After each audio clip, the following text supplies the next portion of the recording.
Nous sommes sur le roc de l'abeille.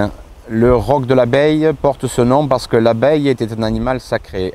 En fait, nous sommes sur un très vieil autel, mais vous ne verrez pas de marbre, vous ne verrez rien, parce que cet autel, c'est un autel naturel. Et nous sommes à vue de l'endroit où mon ami est enterré.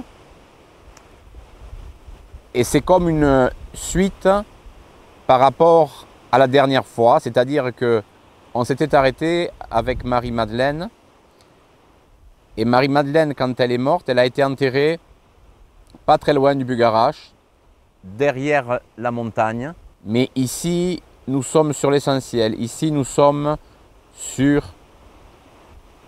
ce que les chrétiens ariens, ce que les Visigoths, ce que les bénédictins, ce que les Templiers ont voulu faire de cette montagne. Cette montagne, elle est très vieille, elle est habitée depuis très longtemps, en surface, au sommet et en sous-sol.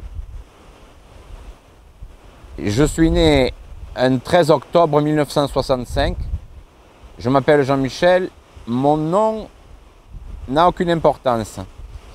Je suis né un 13 octobre 1965 parce que j'ai vécu plusieurs vies entre 1118 et 1307, qui est la période qui a vu se développer l'ordre du Temple. Ici, on est au pied de la montagne où les chevaliers ont déposé le corps de façon à ce que les prêtres d'ici, les seigneurs locaux, puissent emporter ce corps et le déposer dans le flanc. La grotte est ouverte, mais elle est fermée aux yeux de ceux qui voudraient y récupérer le pouvoir, l'argent ou je ne sais quelle simonie, selon je ne sais quelle église. Ça fait longtemps que je connais ce lieu. Je le connais depuis le 1er siècle. J'ai vécu ici, j'ai vécu dans les environs de Rennes-le-Château. Ça ne s'appelait pas comme ça à l'époque. Je n'ai aucune idée de comment ça s'appelait. Et mon père à l'époque était un chef de tribu celtique, des Volques. Il avait de bonnes relations avec les Romains, notamment avec Auguste et sa cour. Et moi j'ai vécu un certain nombre de rencontres entre mon père et Auguste, et ça m'a donné envie d'aller courir l'aventure pour mes amis les Romains, que je trouvais à ce moment-là très beaux, avec leur cuirasse, leur casque, leur raffinement. On était plus proche de la nature, on était plus directement liés avec les arbres, avec les sources, avec les lieux, mais j'avais envie, à cette époque-là, je voulais être un peu sur le devant de la scène. Donc je me disais, tout ce que j'ai ici, ça ne me suffit pas. Beaucoup plus tard, j'ai compris que j'aurais dû rester ici, j'avais tout ce qu'il me fallait. Mais à l'époque, j'étais jeune, et donc je suis parti à Narbonne. Je me suis engagé dans la Légion romaine avec, on va dire, une recommandation de la part de l'état-major d'Auguste. Donc j'ai été formé comme légionnaire et rapidement j'ai gravi les échelons pour me retrouver centurion. Et quand j'ai eu ce grade de centurion, ça a été le moment où Ponce Pilate et sa femme Procla ont été nommés donc, procurateurs de Judée, donc nommé à Jérusalem, en Israël. Et Pilate, par les relations qu'il avait, ou peut-être Procla, ont tenu à ce que, en tant qu'originaire d'ici, je sois à leur côté, dans l'état-major, à la fois en lien avec les légionnaires et en lien avec tous les amis de Procla et de Ponce. Et j'ai fait ce qu'on appelle le lien. Et j'ai donc vécu quelque chose qui a été très difficile, puisque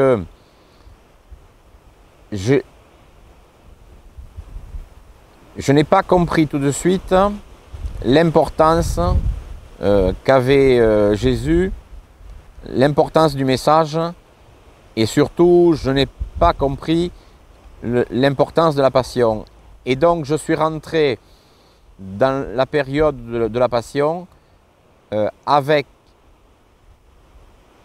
toute mon inexpérience et ma jeunesse, et je me suis moqué de Jésus. Et avec les soldats que je commandais, on a effectivement fait de lui le roi avec le manteau, avec le sceptre. Enfin, on s'est moqué de lui. Et il a fallu attendre qu'il meure, parce que Jésus est mort sur la croix. Jésus n'a pas survécu à la croix, contrairement à ce que beaucoup disent ou veulent faire penser. Et ce n'est qu'au moment où il est décédé que j'ai compris, un peu tard, que j'avais fait une énorme bêtise. Alors j'ai essayé de racheter cette bêtise, surtout quand j'ai vu que Procla, qui avait expliqué à son mari qui était Jésus, que Procla était vraiment passé du côté de Jésus. Et à ce moment-là, je suis allé la voir. J'ai parlé aussi à Ponce Pilate parce que j'étais très embêté, parce que j'étais à la fois inexpérimenté et tout fou, mais j'étais extrêmement franc. Et par rapport à ce que Pilate m'avait apporté, ce que Procla m'avait apporté, leur protection et l'évolution, on va dire, dans l'armée romaine, je ne pouvais pas ne pas leur dire que j'avais changé, que j'avais fait une énorme bêtise ce jour-là et que j'allais essayer de réparer, et notamment que j'allais essayer de réparer par rapport à Myriam. Moi, à ce moment-là, je rentrais de campagne militaire contre les Parthes, contre les Sassanides. Donc j'allais être, entre guillemets, démobilisé. Je gardais le grade de centurion, mais ça devenait un grade honorifique. J'étais un petit peu âgé, j'étais un petit peu fatigué aussi. Et 12 ans après, quand je les ai retrouvés, j'ai tout fait et j'ai utilisé, on va dire, mon prestige, mon expérience pour aider Procla et Ponce Pilate à faire partir donc Myriam, et à faire en sorte qu'elle vienne chez nous. Mais je n'ai rien fait, ou je n'ai pas eu à la convaincre de venir ici, parce que Jésus lui avait demandé de venir ici, parce que c'est ici qu'elle devait délivrer son message, et c'est ici qu'elle devait mourir, un peu comme Jésus, mais sans torture. Elle devait laisser sa présence et une forte impression à des gens qui n'étaient ni juifs, ni religieux, mais à des gens qui étaient ici et qui avaient compris que ici, avant l'arrivée de Marie-Madeleine, ici c'était la terre des dieux. Donc ici, depuis très très très longtemps, c'était l'un des domaines privés, réservés, d'Isis, de la déesse Isis. Alors, c'est vrai que à cette époque-là, j'étais centurion, et puis beaucoup plus tard, j'ai vu que j'avais été aussi toujours un soldat, toujours un combattant, que j'ai combattu sous les ordres d'Isis et de son fils Horus, ainsi que d'Osiris, mais Osiris était dans un état, enfin sous une forme un petit peu différente. Il avait été ressuscité, entre guillemets, selon la technologie que possédait la déesse Isis.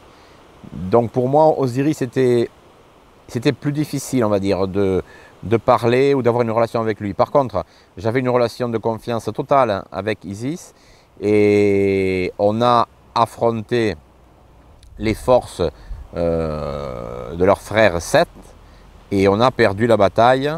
C'était écrit, il fallait qu'on perde la bataille. Et quand on a eu perdu la bataille, les survivants sont venus se réfugier ici, et notamment un certain nombre de survivants sont venus se réfugier sous cette montagne qu'on appelle le Bugarache, mais qui, à une époque antérieure, s'appelait le Pêche de Thau.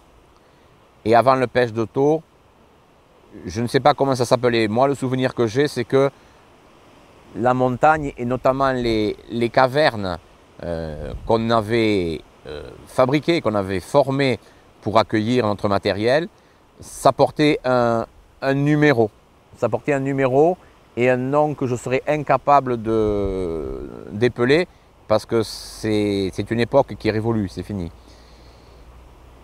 Et comme je n'ai jamais pu terminer toutes les missions ou tout ce qui m'avait été confié, que ce soit, on va dire, par mes chefs, mes patrons, ma patronne, ou que ce soit par rapport à là-haut, donc je suis revenu une fois et une autre. Et la première chose que je me souviens, c'est que je suis revenu comme templier. J'ai participé, je ne pense pas avoir participé à la redécouverte du corps de Jésus et à son transfert vers le Bugarach. Moi, je suis arrivé dans cette vie à cette époque un peu plus tard.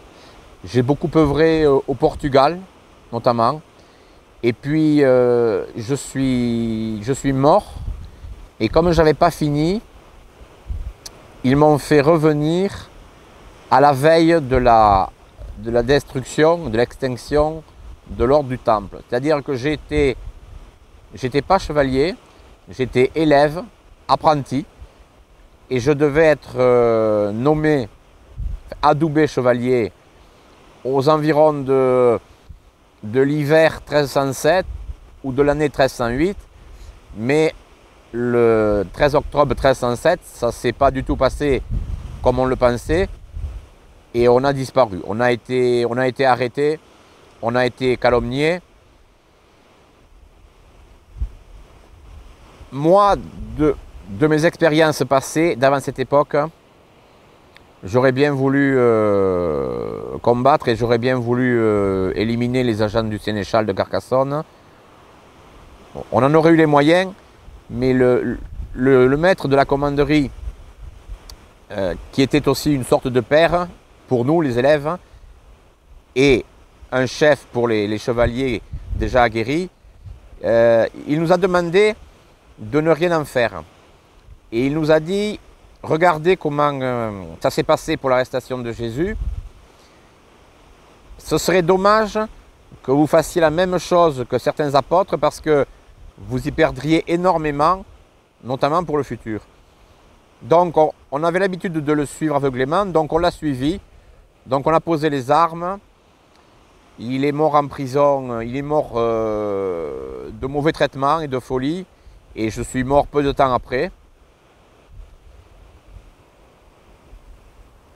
Et après, je me souviens d'incarnation uniquement dans le domaine militaire, sauf à une période du démarrage de la construction des cathédrales gothiques, où je me suis retrouvé verrier, compagnon verrier, puis maître verrier, et j'ai fait notamment, c'est moi qui ai fabriqué avec mes compagnons, les vitraux d'une cathédrale du Nord, que je ne citerai pas, eu égard au fait qu'aujourd'hui on est au XXIe siècle et qu'il y a des gens qui ne comprendraient pas que je puisse avoir l'ego de dire que c'est moi qui ai fait les vitraux de cette cathédrale.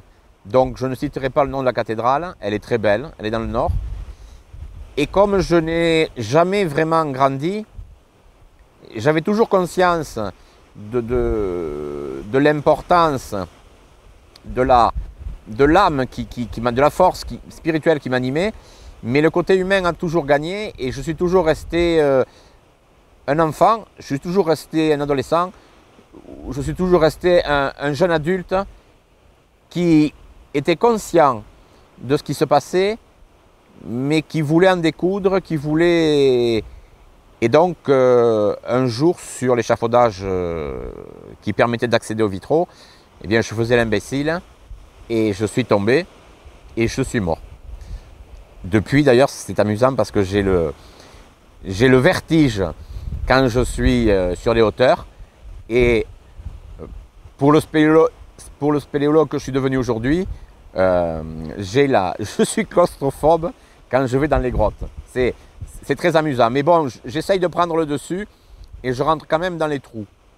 Trous que je vais certainement devoir abandonner aujourd'hui. On est au mois d'août 2017. Il m'est arrivé des choses importantes cet été. Et surtout, l'incarnation dans laquelle je suis aujourd'hui, ce n'est pas un militaire. J'ai fait mon service militaire, je l'ai fait à Perpignan, là où je suis né, comme quoi tout ramène à Perpignan. J'ai beaucoup appris de Perpignan, mais pas que de Perpignan. J'ai beaucoup appris sur la Catalogne, sur les Catalans. Je me sens catalan, au doigt et catalan. Ici, on dit que c'est une double nationalité incompatible, puisque les Catalans et les Audois s'invectivent mutuellement en se traitant de gabache ou de burro, c'est-à-dire d'âne. Bon, c'est plus amical qu'agressif. C'est pas moi qui ai intellectuellement trouvé un tas de sites et compris un tas de choses. On a vu, dans un autre de mes films, on a vu la grotte de Marie-Madeleine.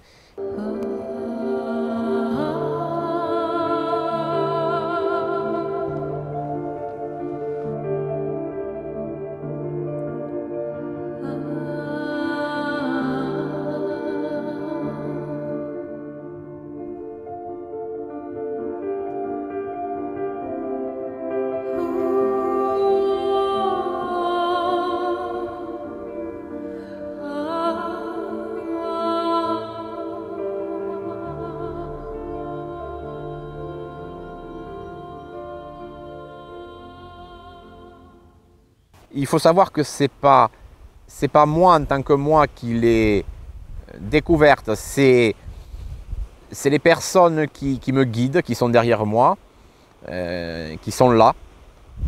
D'ailleurs, il n'y a pas qu'elles, il y a mes protecteurs, ou on va dire mes gardiens pour ne pas que je fasse trop de bêtises, parce que j'ai toujours pas mûri, en tout cas pas pour le moment, mais il y a beaucoup de monde. On a de ce côté quelque chose de neutre et de très puissant qui est très curieux de ce qu'on est en train de faire et qui nous considère un petit peu comme des fourmis ou comme des Homo erectus, des premiers hominidés.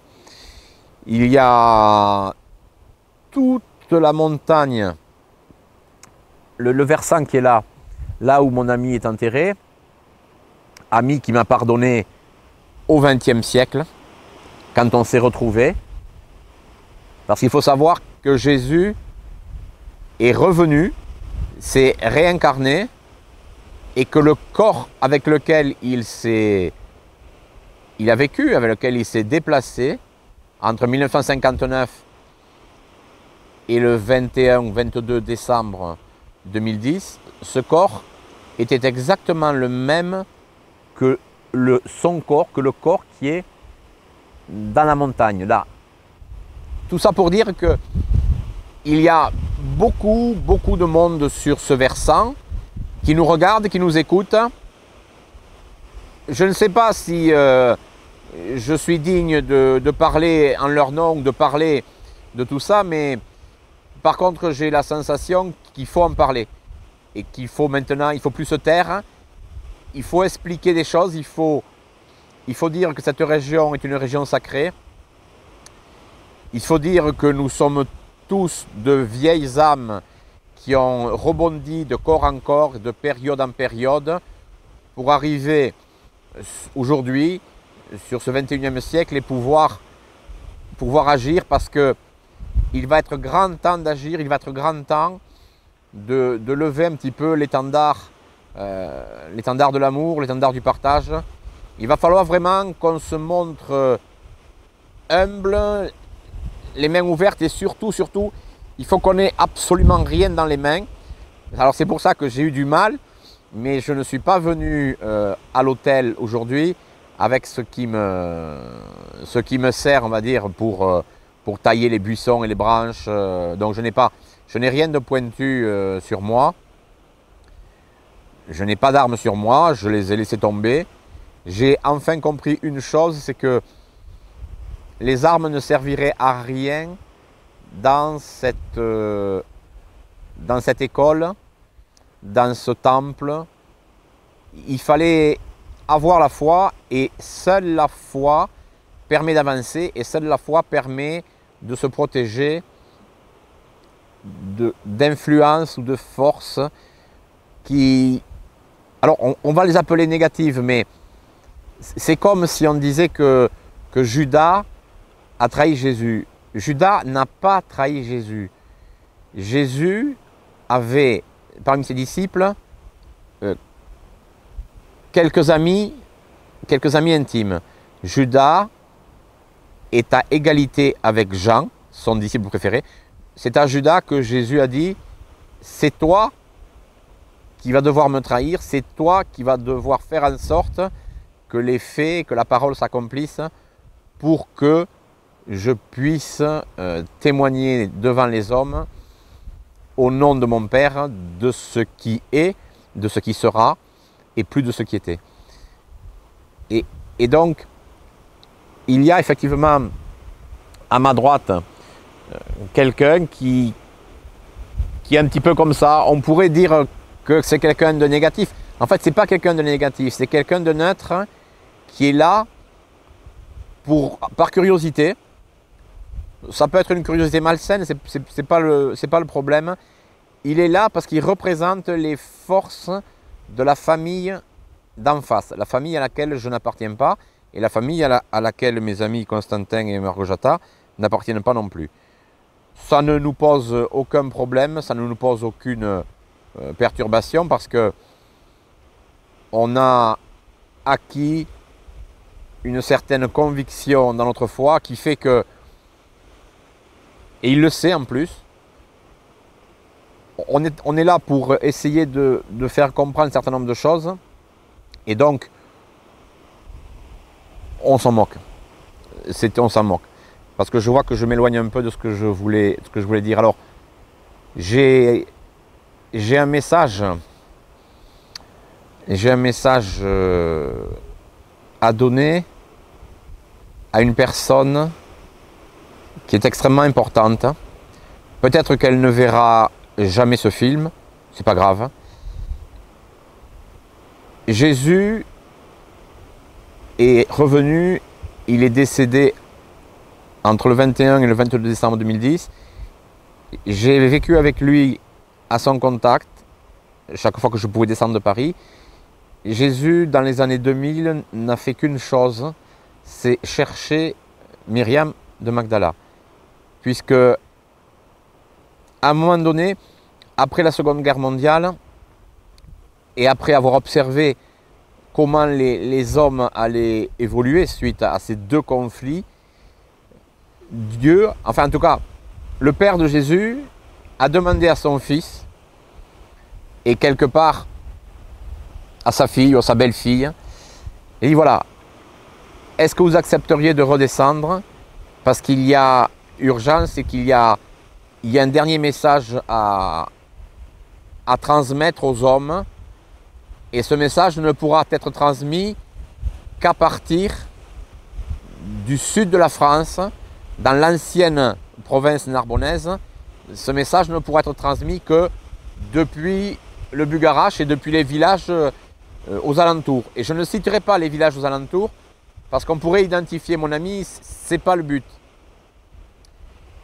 Donc lui est arrivé sur Terre, un petit bébé qui est né en 1959, puis qui a grandi, qui s'est beaucoup intéressé notamment à ce qu'on appelle le catharisme, aux chrétiens ariens, qui s'est beaucoup intéressé en fait à ce que vivaient les bons hommes et les bonnes femmes en toute simplicité, dans le partage, dans la communion et dans la guérison, on va dire, des gens simples ou des gens, on va dire, un peu plus nobles.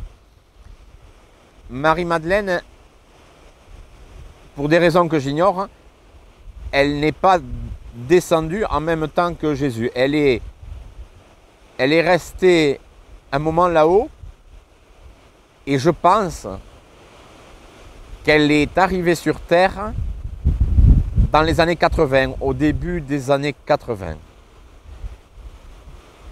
Et ce message, en fait, il s'adresse à une personne qui a beaucoup de points communs, qui a un profil similaire, qui est aussi perdu, et aussi initiée. Elle est à la fois perdue et à la fois initiée. Elle sait, elle se doute, mais elle ne sait pas de quoi elle doute et elle ne sait pas trop ce qu'elle sait. Marie-Madeleine, elle a vécu ici du début des années 50 après Jésus-Christ jusqu'à la fin des années 60-70. Elle a vécu très âgée, elle a bien vécu. C'est quelqu'un qui avait accepté la mort de son mari et c'est quelqu'un qui a dû accepter de se séparer de son enfant à la majorité de celui-ci. En tout cas pour moi c'est celui-ci. C'est masculin. Peut-être que je me trompe, je ne sais pas. Et donc Marie a dû quitter le Moyen-Orient. Elle a quitté en fait les côtes de l'actuelle Turquie où elle était accueillie par le roi Abgar. Et elle a dû entreprendre un long voyage sur les côtes de la Méditerranée, peut-être en faisant quelques haltes, à Chypre ou ailleurs, mais ce n'est pas le plus important. Le plus important, c'est que après avoir déposé sa famille, sa demi-sœur et son demi-frère, son beau-père, eh bien Marie-Madeleine a continué et elle est venue, elle a débarqué sur les côtes du petit village qui n'existait pas, de Sainte-Marie-de-la-Mer, dans le département actuel des Pyrénées-Orientales. Alors, sa demi-sœur, Marthe-Marie, ça c'est son prénom français, mais c'est le seul que j'ai en mémoire, mais elle ne s'appelait pas Marthe-Marie, il y avait un autre nom. Marthe-Marie a combattu ce qu'on appelle la tarasque. C'est à la fois symbolique et physique. Marthe-Marie a combattu les restes, les miasmes des anciens dieux, des anciens monstres, des anciens maîtres de la nature. Et Myriam a fait la même chose des côtes de Sainte-Marie-de-la-Mer. Avant de se rendre dans la Haute-Vallée de l'Aude, elle est passée par la zone où aujourd'hui on a les villages d'Oppoul et de Périos. Et Périos, il ne faut pas se poser des questions. Périos, c'est le péril. Et donc Marie-Madeleine a eu à combattre son propre péril, à la fois pour elle et à la fois pour les habitants du lieu. Et Marie-Madeleine a triomphé d'une force qui n'appartenait pas à sa famille de cœur, à sa famille d'esprit. Et cette force est retournée dans l'abîme. Elle est retournée sous terre à grande profondeur. Beaucoup plus tard, il y a un chercheur que je ne nommerai pas, mais qui a fait des travaux sur cette zone et qui a senti, qui a approché une forme de monstre, une forme de chose qui s'est appelé ou qui s'appelle le Babaos. C'est en fait un dragon. Il n'y a rien à chercher sur Oppoul et Périos. Marie-Madeleine a fait le travail qu'elle devait faire. Elle l'a fait simplement, elle l'a fait fermement, elle l'a fait avec amour. Je pense même qu'elle avait une sorte de compassion, ou elle avait de la tendresse pour la chose qu'elle a combattue et qu'elle a renvoyée sous terre. Et puis elle est passée. C'était juste un cadeau qu'elle faisait à cette zone, parce que cette zone est très importante. Toute la Catalogne française est baignée d'une certaine lumière qui remonte à avant Myriam de Magdala. Donc elle est passée et elle s'est dirigée vers le Bugarach, mais elle n'a pas approché le Bugarach tout de suite. Elle est d'abord allée voir ses amis à Rennes-les-Bains, donc elle a revu Procla, elle a revu certainement Ponce Pilate, elle s'est présentée, elle a parlé avec les populations gauloises, et puis surtout, elle est entrée en contact avec 12 familles qui protégeaient ici, sous le Bugarach, 12 familles qui protégeaient les objets de culte du premier temple, le temple de Salomon. Sous le Bugarach, avant que les Visigoths en fassent le sanctuaire d'une trentaine de leurs rois, avant que les Templiers, indirectement par le biais des moines et des seigneurs locaux, en fassent la maison du corps de Jésus, le Bugarach était le sanctuaire des dieux, et ce sont ces cavernes qui avaient été arrangées, formées par les dieux, c'est ce qu'on appelait les dieux à l'époque, qui ont servi de sanctuaire pour l'arche. Mais quand Marie-Madeleine arrive ici, l'arche d'alliance, elle fonctionne. Il y a des gardiens, il y a beaucoup de choses dans cette montagne. Mais on est déjà c'est du passé. C'est de la technologie, ce sont les machines qu'utilisait la triade égyptienne, ou qu'utilisaient, on va dire, les frères ennemis, notamment Seth. Ces machines, elles ont été enfouies ici. Moi, j'ai participé à leur enfouissement, mais c'est fini, c'est du passé. L'important, c'est de savoir que Marie-Madeleine est venue au contact de la plus grande force de l'univers entier, et même au-delà de l'univers.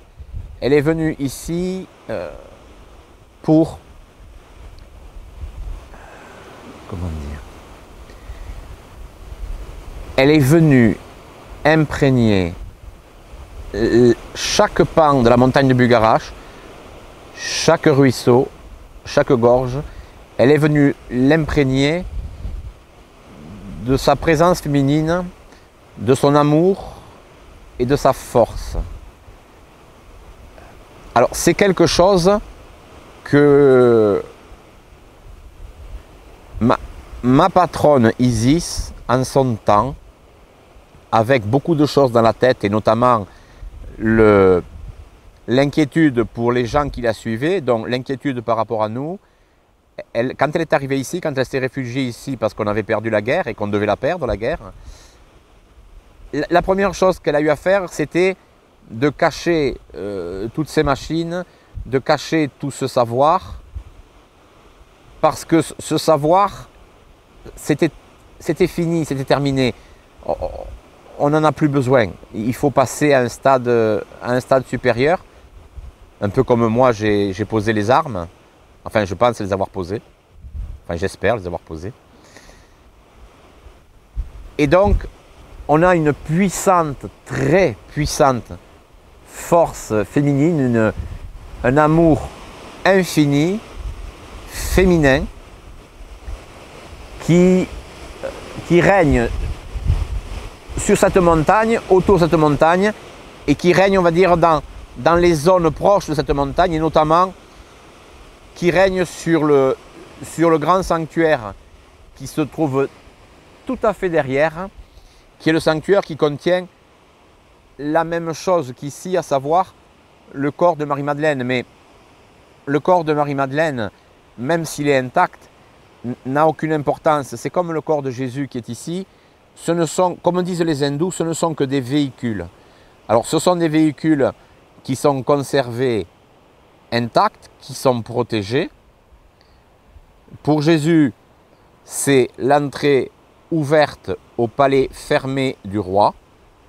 Si vous n'êtes pas invité à voir ne serait-ce que l'entrée de cette grotte, vous ne pourrez pas la voir et vous serez gentiment repoussé. Pour Marie-Madeleine, c'est pareil. Si vous n'êtes pas invité à aller voir son sanctuaire, eh bien, vous serez repoussé. Alors l'impression que j'ai, c'est que la sensation que j'ai, la conviction que j'ai, c'est que les forces de la famille d'en face, c'est pas notre famille, c'est la famille d'en face, elles sont en train de se regrouper et elles voudraient annihiler ou prendre cette force pour s'en servir comme force. Et donc si on est sur cet autel aujourd'hui, c'est parce que il est impératif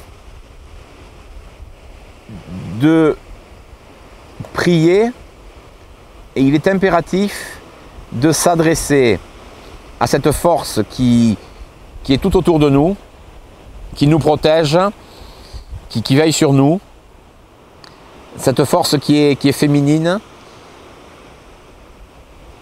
qui est la première puissance après Dieu ou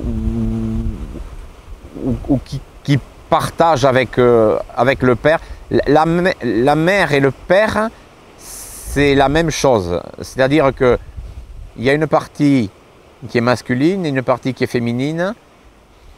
Mon ami, avant de mourir, m'avait expliqué que même s'il était ce qu'il était, s'il ne croisait pas sa partie féminine, c'est-à-dire si Myriam ne se manifestait pas à lui, il ne serait pas venu pour rien, mais il serait rappelé ce qui s'est passé en décembre 2010. Il a été rappelé, il le savait.